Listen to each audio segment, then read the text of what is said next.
کیا سمجھتے ہیں پی ٹی آئی کی جانب سے جو کہا جا رہا ہے کہ ہم پہ ظلم ہوا، تو بانی پی ٹی آئی پر یہ جو کیس ہے، پہلے تو اس بارے میں بتائیے گا کہ یہ کیس انصاف پر مبنی ہے، کیونکہ ماضی میں بھی کئی سیاستدانوں پر ایسے الزامات رہے ہیں اور کیسز بھی بنے ہیں، لیکن وہ کیسز اس طرح سے پروسیڈ نہیں ہوئے کیونکہ ظاہرہ حکومتیں تبدیل ہو جاتی ہیں، بعض کا سیاستدان بیرون ملک چلے جاتے ہیں.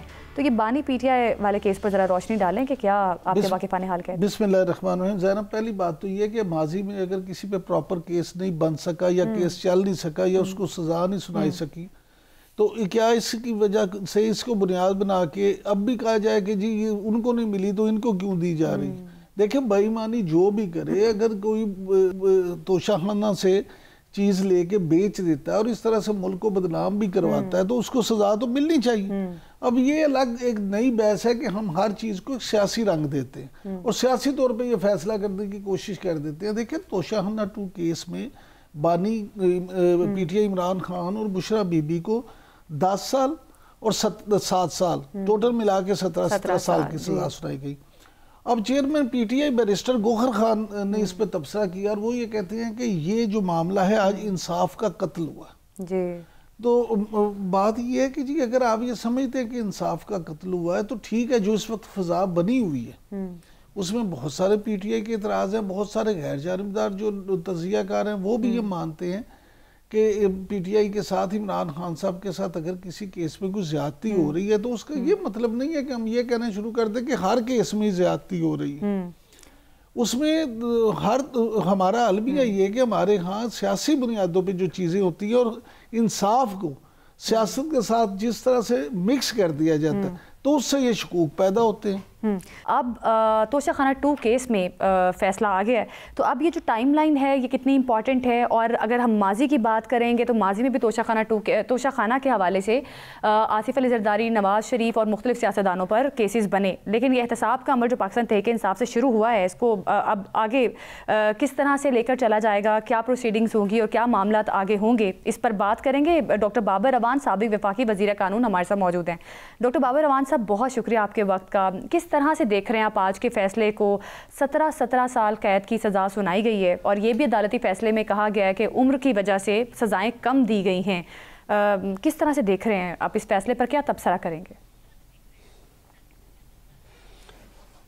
Thank you very much Imran اور زینب. پہلی بات یہ ہے کہ آج ایک یہ ظلم کی داستان لکھی گئی ہے، یہ کوئی فیصلہ نہیں لکھا گیا. جو ضابطہ فوجداری ہے وہ یہ کہتا ہے کہ جو مجرم ہے اس کو ہر تاریخ پہ یا ملزم ہے یا متہم ہے ہر تاریخ پہ عدالت کے سامنے پیش کیا جائے گا جو اوپن ٹرائل کرے گی. جیل کے اندر وہ بھی تو وہاں بھی اوپن ٹرائل کر کے جو وکیل ڈیل کرنے والے ان کے علاوہ بھی وکیل اور میڈیا کو بھی بیٹھنے کی اجازت ہوتی ہے.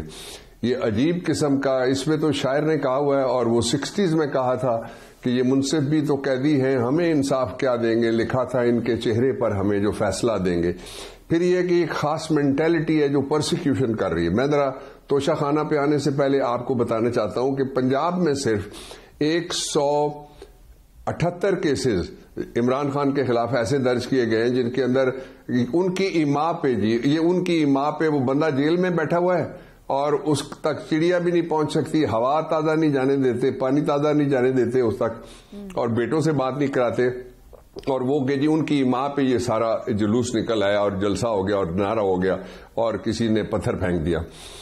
اور جو اسلام آباد ہے اس کے اندر 77 مقدمات بنائے گئے ہیں اور جو شروع میں 3.5 سال پہلے کہا گیا تھا بڑی کرپشن ہوئی ہے، اس میں سے 2 کیسز نکلے تھے.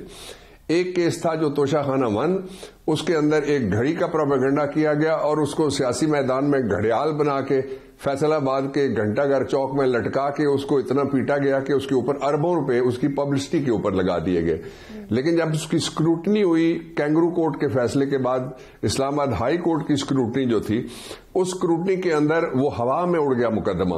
اس کے بعد پھر دوبارہ یہ ضابطہ فوجداری میں کسی وکیل صاحب سے آپ پوچھ لیں، جج صاحب سے آپ پوچھ لیں، ضابطہ فوجداری میں لکھا ہوا ہے nobody can be vex twice. ایک ہی جرم کے اندر دوسری دفعہ کسی کو نہ پروسیکیوٹ کیا جا سکتا ہے اور نہ ہی اس کا سزا اس کو دی جا سکتی ہے. اور پھر کانسٹیٹیوشن کے اندر ایک آرٹیکل ہے باقاعدہ بنیادی حقوق کا جو یہ تحفظ دیتا ہے. لا میں لکھا ہوا ہے کہ 14 دن میں ایک دفعہ پیشی ہونی چاہیے، بے شک وہ دہشت گردی کا ملزم ہے، وحشت گری کا ملزم ہے یا قتل کا ملزم ہے. اور یہ بھی نہیں کیا گیا. اور پھر یہ جو فیصلہ ہے اس سے کچھ بھی نہیں ہونے والا. پھر اچھا دوسرا یہ جو اب مقدمہ بنایا گیا اس دوران آپ نے خود اپنے انٹرو میں کہا ہے, آئی اپریشیٹ دیٹ, کہ 3 مقدمات تھے کھلے کھلے. وہ مقدمہ کدھر گیا؟ اس کے بعد ان کے والد صاحب نے 2 گاڑیاں ایک پرائم منسٹر سے لی, اس پرائم منسٹر نے 2 گاڑیاں لی, اس پرائم منسٹر نے ایک اور صدر کو 2 گاڑیاں دی. اور لا میں موجود ہے کہ گاڑی نہیں لی جا سکتی توشہ خانہ سے, کچھ بھی لیا جا سکتا ہے. تو اس لیے لوگوں کو یہ فیصلہ, ہم یہ سمجھتے ہیں کہ ظلم کی داستان یہ فیصلہ نہیں ہے, اور اس داستان کا ایک تسلسل ہے. ایک اس کے بعد یہ کہا گیا تھا جی کہ 190 ملین پاؤنڈ عمران خان لے کے کہیں پہ چلے گئے. وہ سپریم کورٹ آف پاکستان کے چیف جسٹس نے برآمد کر کے شہباز شریف کے حوالے کر دیے. 190 ملین پاؤنڈ شہباز شریف کو ملے تو وہ حلال ہیں, اور اگر 190 ملین پاؤنڈ برطانیہ سے لا کے پاکستان کے کسی ادارے کے اکاؤنٹ میں عمران خان ڈالے تو وہ حرام ہے. اس لیے اس سے کوئی نہ عمران خان ٹوٹے گا, نہ تحریک انصاف پہلے ٹوٹی ہے نہ ٹوٹے گی, اور اس سے جو ٹوٹا ہے وہ دستور ٹوٹا ہے. میں نے آپ کو پہلے بتا دیا اس کا بنیادی حق ٹوٹا ہے اور ضابطہ فوجداری ٹوٹا ہے آج. اچھا ڈاکٹر صاحب یہ فرمائیے گا کہ 190 ملین پاؤنڈ کی آپ نے بات کی, تو کچھ لوگوں کا یہ خیال ہے کہ شاید حکومت کو یہ لگ رہا تھا کہ, یا چند لوگوں کو یہ لگ رہا تھا کہ 190 ملین پاؤنڈ کیس میں عمران خان کی ضمانت ہو جائے گی, اس لیے جلدی جلدی سے یہ فیصلہ سنایا گیا. کیا واقعی ایسا ہے؟ دیکھیے اس وقت پاکستان ان ممالک میں 137 ممالک میں 130ویں نمبر پہ جو جسٹس کا انڈیکس ہے اس کے اوپر ہم موجود ہیں. یعنی ہمارے بعد 7 جو ہیں وہ افغانستان ہے, روانڈا ہے, برونڈی ہے, ٹمبکٹو ہے, اس طرح کے ممالک ہیں. اس کا مطلب یہ ہوا کہ پاکستان میں اس وقت بدترین نظام عدل ہے, بدترین نظام قانون ہے, بدترین نظام انصاف ہے. اور یہ انٹرنیشنل ریڈنگ ہے, یہ انٹرنیشنل ڈیکلریشن ہے, یہ انٹرنیشنل ریٹنگ ہے. کوئی پاکستان کے اندر سے کسی نے یہ تیار کر کے کسی کو نہیں دیا ہوا. ایک بات اس کی.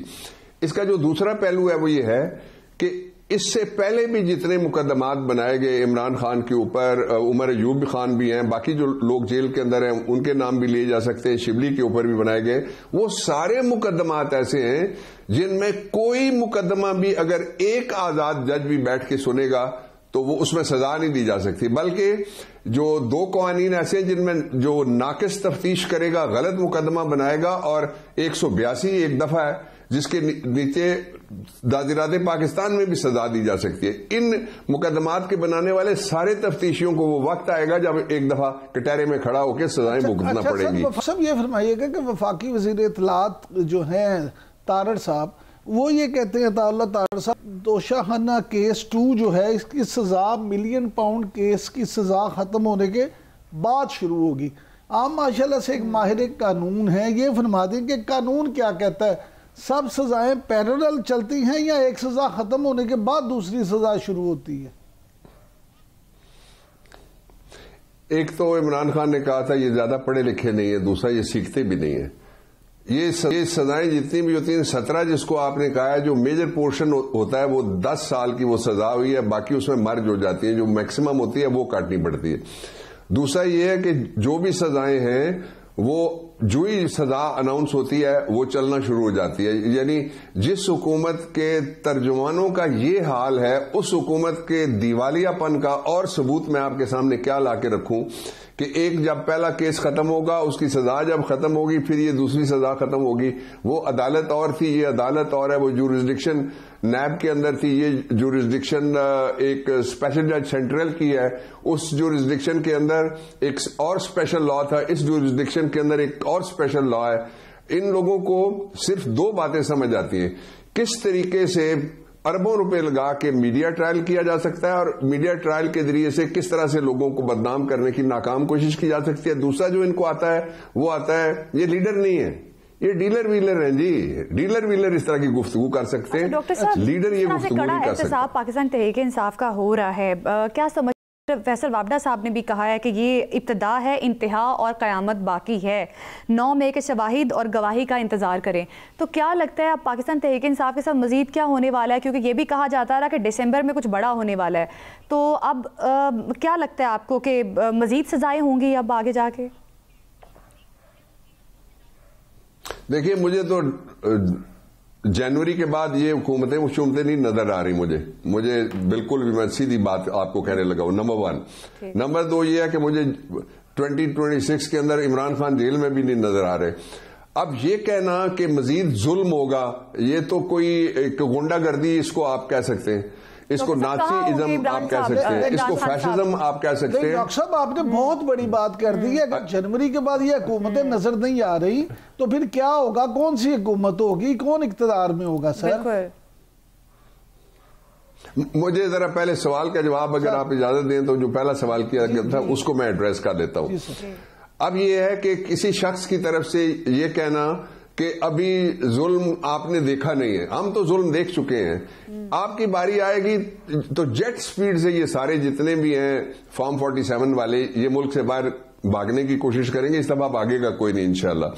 دوسرا جو ایشو ہے وہ یہ ہے کہ سزا اور کس کو کہتے ہیں. عمران خان قید تنہائی میں ہیں. عمران خان ان کمیونیکیٹوں میں عمران خان کے مقدمات نہیں چل رہے. عمران خان کو بیگم کے ساتھ ملنے کی اجازت نہیں ہے. عمران خان کو بیٹوں سے بات نہیں کروائی جا رہی. عمران خان کو 2023 کے الیکشن 24 میں کرا کے بھی ان کو مائنس کیا گیا, ان کو نہیں لڑنے دیا گیا. عمران خان کا بلہ چھین لیا گیا. اس کے باوجود پی ٹی آئی بھی کھڑی ہے, عمران بھی کھڑا ہے, پاکستان بھی کھڑا ہے. انشاءاللہ یہ تینوں ساتھ ساتھ چلتے رہیں گے. اس لیے جو واقعات کی رفتار ہے آپ نے میڈیا کنٹرول کرنے کے ذریعے سے, آپ نے لوگوں کی زبان بندی کرنے کے ذریعے سے, اور آپ نے ایک اندھیرا قسم کا ماحول بنانے سے یہ تو نہیں ہو سکتا کہ کوئی اگر چیخ مار رہا ہو آپ اس کی آڈیو بند کر دیں تو اس کی چیخ کہیں نہیں سنائی دے گی, وہ کہیں نہ کہیں سے نکلے گی. اس لیے آئی ڈونٹ سی ظلم کا نظام پرپیچویٹنگ اینی مور.